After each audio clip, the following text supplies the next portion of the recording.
అండి, welcome back to our channel. Today recipe ములంకాడ tomato curry. దానికి కావాల్సిన ఇంగ్రీడియంట్స్ ఉల్లిపాయ, టమాటో, ములంకాళ్ళు, పచ్చిమిర్చి ముందుగా తరుక్కొని పక్కన పెట్టుకోవాలి. ముందుగా స్టవ్ ఆన్ చేసి కళాయి పెట్టి ఆయిల్ వేయాలి. ఆయిల్ హీట్ ఎక్కిన తర్వాత పచ్చిమిర్చి వేయాలి. పచ్చిమిర్చి వేసిన తర్వాత బాగా ఏగనిచ్చి ఉల్లిపాయ ముక్కలు కూడా వేయాలి. ఉల్లిపాయలు కూడా బాగా ఏగనివ్వాలి. ఉల్లిపాయలు ఏగడానికి మనం కొంచెం సాల్ట్ వేసుకుంటే ఉల్లిపాయలు బాగా ఏగుతాయి. ఉల్లిపాయలు వేగిన తర్వాత కరివేపాకు వేయాలి. కరివేపాకు కూడా వేసి బాగా ఏగనివ్వాలి. కరివేపాకు వేసి బాగా ఏగనిచ్చిన తర్వాత మనం ముందుగా తరిగి పెట్టుకున్న ములంకాళ్ళు ఉన్నాయి కూడా, అవి కూడా శుభ్రంగా కడుక్కొని ఉల్లిపాయ ముక్కల్లో వేయాలి. ములంకాళ్ళు కూడా వేసి బాగా ఏగనివ్వాలి. ఉల్లిపాయ ముక్కల్లో ములంకాళ్ళు బాగా ఏగితేనే కూర అనేది రుచిగా ఉంటుంది.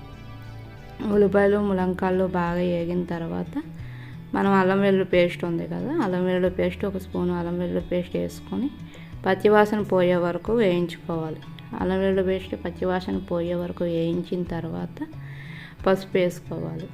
పసుపు వేసి బాగా వేపనివ్వాలి. పసుపు కూడా పచ్చివాసన వస్తుంది కాబట్టి పసుపు పచ్చివాసన వచ్చే వరకు పోయే వరకు వేయించి తర్వాత మనం కారం వేసుకోవాలి. కారము ఉప్పు వేసి బాగా కలుపుకోవాలి. కారము ఉప్పు వేసి బాగా కారం ఉప్పు పసుపులోని బాగా ఉల్లిపాయలు ములంకాళ్ళు మగ్గితే రుచిగా ఉంటుంది కూర కూడా.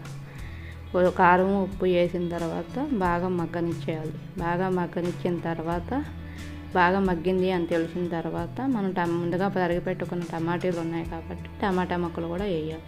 టమాటా వేసి శుభ్రంగా కలిపి బాగా మగ్గనివ్వాలి. టమాటా కూడా బాగా అందులో మగ్గితే ఉల్లిపాయ టమాటాలోని ములంకాళ్ళు కలిపి మగ్గితే కూర అనేది రుచిగా ఉంటుంది. అలా టమాటాలు వేసిన తర్వాత కూడా శుభ్రంగా కలిపి లో టు మీడియం ఫ్లేమ్లో మంటని అడ్జస్ట్ చేసుకుంటూ బాగా మగ్గనివ్వాలి. మన కూర అనేది ఎంత బాగా మగ్గితే అంత మంచిది. అలా మగ్గిందో చూసుకుంటూ మధ్య మధ్యలో కలుపుకుంటూ ఉండాలి. అలా కలుపుకున్న తర్వాత లాస్ట్లోని ఇంకా 10 నిమిషాల్లో స్టవ్ ఆపేస్తాం అన్న టైంలోని ధనియాల పొడి 1 టీ స్పూన్ ధనియాల పొడి వేసుకొని శుభ్రంగా కలుపుకోవాలి. శుభ్రంగా ధనియాల పొడి వేసిన తర్వాత కూడా బాగా కలిపిన తర్వాత మనం ముందుగా తరిగి పెట్టుకున్న కొత్తిమీర ఉంది కదా, కొత్తిమీర కూడా వేసుకోవాలి. కొత్తిమీర వేసి శుభ్రంగా కలుపుకున్న తర్వాత స్టవ్ ఆఫ్ చేసేయడమే. అంతే, రెడీ మన ములంకాడ టమాటో కర్రీ. ఇది నా స్టైల్ చేస్తున్నాను. ఇందులో మీకు ఏమైనా డౌట్ ఉంటే కామెంట్ బాక్స్లో కామెంట్ చేయండి. నా వీడియోస్ మీకు నచ్చినట్టయితే లైక్, షేర్, కామెంట్, సబ్స్క్రైబ్ చేయండి ప్లీజ్. Thank you friends.